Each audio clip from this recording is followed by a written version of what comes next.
life, having given up attachment to life, such is virtue of fulfilled purification. D. What is virtue consisting in purification not adhered to? That of the 7 kinds of trainer, such is virtue consisting in purification not adhered to. E. What is virtue consisting in tranquilized purification? That of the perfect ones. Disciples with cankers destroyed, of the Pakskabuddhas, of the perfect ones. Accomplished and fully enlightened, such is virtue consisting in tranquilized purification. Payas I 42-43. 132. A. Herein, the virtue of those not fully admitted to the order should be understood as virtue consisting in limited purification, because it is limited by the number of training precepts, that is, 5 or 8 or 10. B. That of those fully admitted to the order is describable thus: 9,000 millions, and 100. And 80 millions then as well.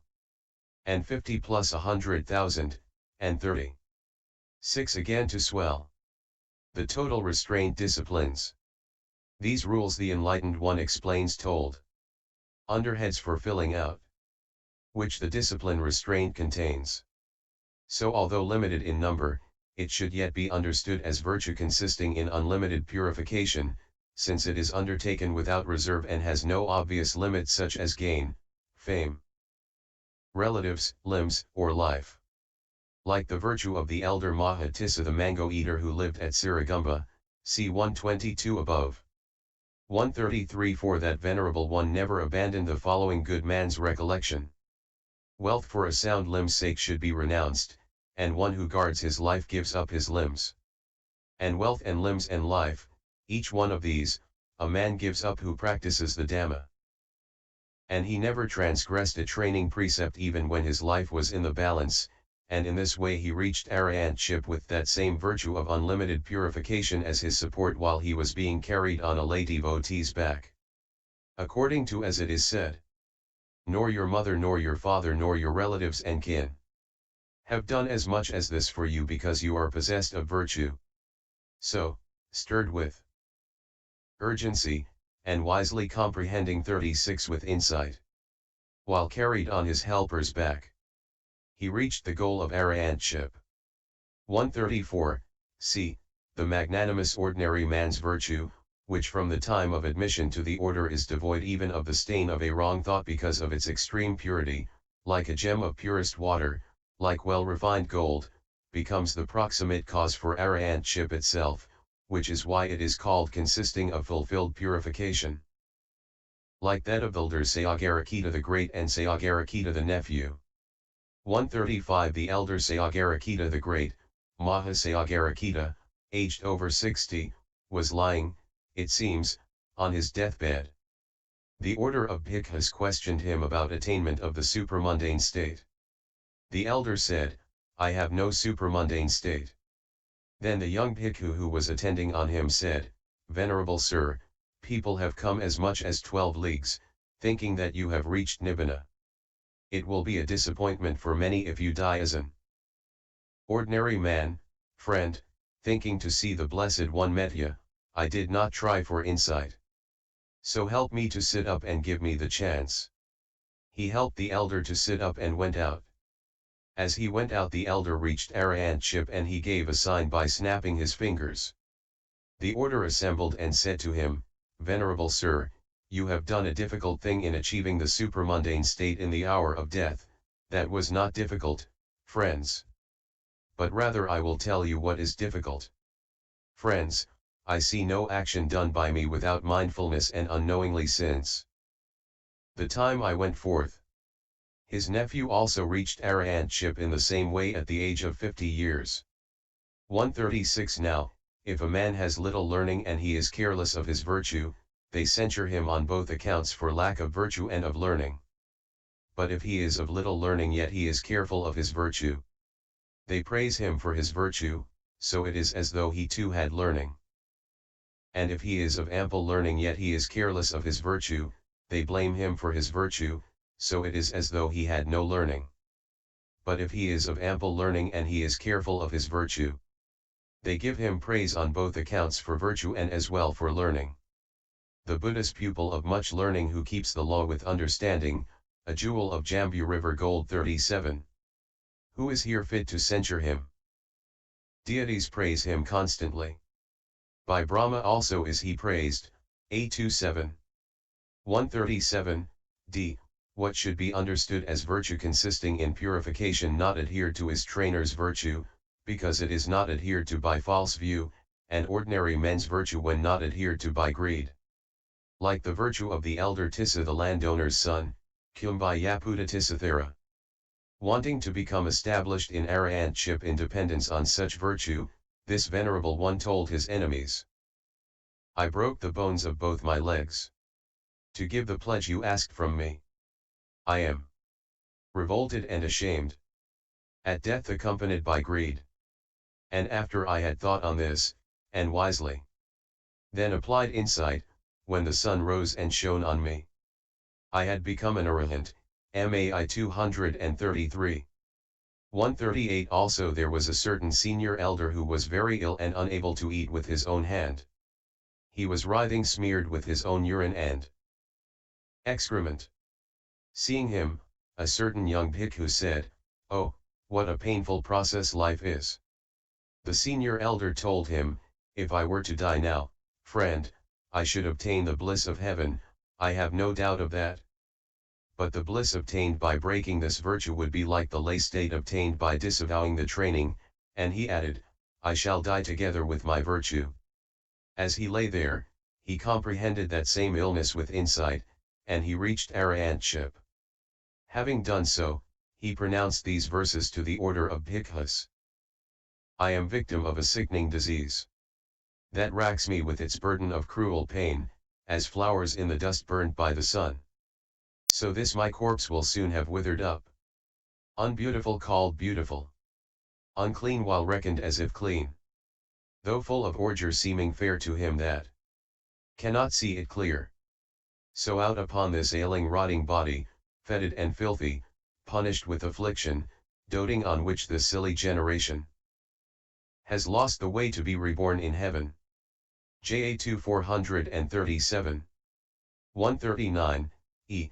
It is the virtue of the Arahants, etc., that should be understood as tranquilized purification, because of tranquilization of all disturbance and because of purifiedness. So it is of 5 kinds as consisting in limited purification, and so on.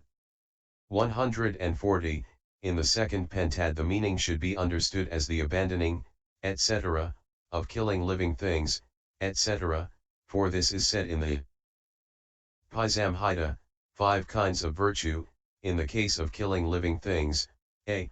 Abandoning is virtue, b. Abstention is virtue, c. Volition is virtue, d. Restraint is virtue, e. Non-transgression is virtue. In the case of taking what is not given. In the case of sexual misconduct. In the case of false speech. In the case of malicious speech. In the case of harsh speech. In the case of gossip. In the case of covetousness. In the case of ill will. In the case of wrong view. Through renunciation in the case of lust, a. Abandoning is virtue. Through non-ill will in the case of ill will. Through perception of light in the case of stiffness and torpor. Through non-distraction, agitation.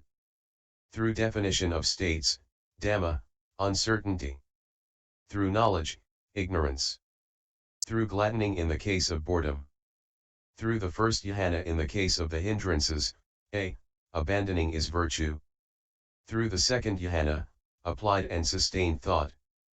Through the third jhana, happiness. Through the fourth jhana in the case of pleasure and pain, a. Abandoning is virtue. Through the attainment of the base consisting of boundless space in the case of perceptions of matter, perceptions of resistance, and perceptions of variety, a. Abandoning is virtue. Through the attainment of the base consisting of boundless consciousness in the case of the perception of the base consisting of boundless space. Through the attainment of the base consisting of nothingness in the case of the perception of the base consisting of boundless consciousness. Through the attainment of the base consisting of Neither perception nor non-perception in the case of the perception of the base consisting of nothingness. Through the contemplation of impermanence in the case of the perception of permanence, abandoning is virtue. Through the contemplation of pain in the case of the perception of pleasure. Through the contemplation of not-self in the case of the perception of self. Through the contemplation of dispassion in the case of the perception of delighting. Through the contemplation of fading away in the case of greed. Through the contemplation of cessation in the case of originating. Through the contemplation of relinquishment in the case of grasping. Through the contemplation of destruction in the case of the perception of compactness, abandoning is virtue. Through the contemplation of fall of formations in the case of accumulating karma. Through the contemplation of change in the case of the perception of lastingness. Through the contemplation of the signless in the case of a sign. Through the contemplation of the desireless in the case of desire. Through the contemplation of voidness in the case of misinterpreting, insistence. Through insight into states that is higher understanding in the case of misinterpreting, insistence, due to grasping. Through correct knowledge and vision in the case of misinterpreting, insistence, due to confusion. Through the contemplation of danger in the case of misinterpreting, insistence, due to reliance on formations. Through reflection in the case of non-reflection. Through the contemplation of turning away in the case of misinterpreting, insistence, due to bondage. Through the path of stream entry in the case of defilements coefficient with false view, abandoning is virtue. Through the path of once return in the case of gross defilements. Through the path of non-return in the case of residual defilements. Through the path of Arahantship in the case of all defilements, abandoning is virtue, b. Abstention is virtue, c. Volition is virtue, d. Restraint is virtue, e. Non-transgression is virtue. Such virtues lead to non-remorse in the mind, to gladdening, to happiness, to tranquility, to joy, to repetition, to development, to cultivation, to embellishment, to the requisite for concentration, to the equipment of concentration, to fulfillment, to complete dispassion, to fading away, to cessation, to peace, to direct knowledge, to enlightenment, to Nibbana 38, Payas I 46-47. 141. And here there is no state called abandoning other than the mere non-arising of the killing of living things, etc., as stated.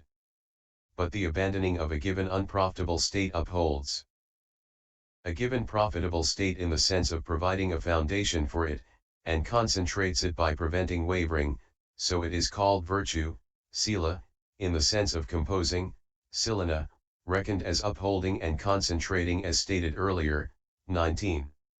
The other four things mentioned refer to the presence 39 of occurrence of will as abstention from such and such, as restraint of such and such, as the volition associated with both of these, and as non-transgression in one who does not transgress such and such. But their meaning of virtue has been explained already. So it is of 5 kinds, as virtue consisting in abandoning and so on. 142. At this point the answers to the questions, what is virtue? In what sense is it virtue? What are its characteristic, function, manifestation, and proximate cause? What are the benefits of virtue? How many kinds of virtue are there, are complete. 143. However, it was also asked, 6. What is the defiling of it? And what is the cleansing of it? We answer that virtue's tornness, etc., is its defiling, and that its untornness, etc., is its cleansing. Now, that tornness, etc., are comprised under the breach that has gain, fame, etc., as its cause, and under the 7 bonds of sexuality. When a man has broken the training course at the beginning or at the end in any instance of the 7 classes of offenses, his virtue is called torn, like a cloth that is cut at the edge. But when he has broken it in the middle, it is called rent, like a cloth that is rent in the middle. When he has broken it twice or thrice in succession, it is called blotched, like a cow whose body is some such color as black or red with a discrepant color appearing on the back or the belly. When he has broken it all over at intervals, it is called mottled, like a cow speckled all over with discrepant colored spots at intervals. This in the first place, is how there comes to be tornness with the breach that has gain, etc., as its cause. 144 And likewise with the 7 bonds of sexuality, for this is said by the Blessed One, here, Brahman, some ascetic or Brahman claims to lead the life of purity rightly, for he does not enter into actual sexual intercourse with women. Yet he agrees to massage, manipulation, bathing and rubbing down by women. He enjoys it, desires it, and takes satisfaction in it. This is what is torn, rent, blotched and mottled in one who leads the life of purity. This man is said to lead a life of purity that is unclean. As one who is bound by the bond of sexuality, he will not be released from birth, aging, and death, he will not be released from suffering, I say. 145 Furthermore, Brahman, while he does not agree to these things, yet he jokes, plays, and amuses himself with women. 146 Furthermore, Brahman, while he does not agree to these things, yet he gazes and stares at women eye to eye. 147 Furthermore, Brahman, while he does not agree to these things, yet he listens to the sound of women through a wall or through a fence as they laugh or talk or sing or weep. 148 Furthermore, Brahman, while he does not agree to these things, yet he recalls laughs and talks and games that he formerly had with women. 149 Furthermore, Brahman, while he does not agree to these things, yet he sees a householder or a householder's son possessed of, endowed with, and indulging in, the 5 cords of sense desire. 150 Furthermore, Brahman, while he does not agree to these things, yet he leads the life of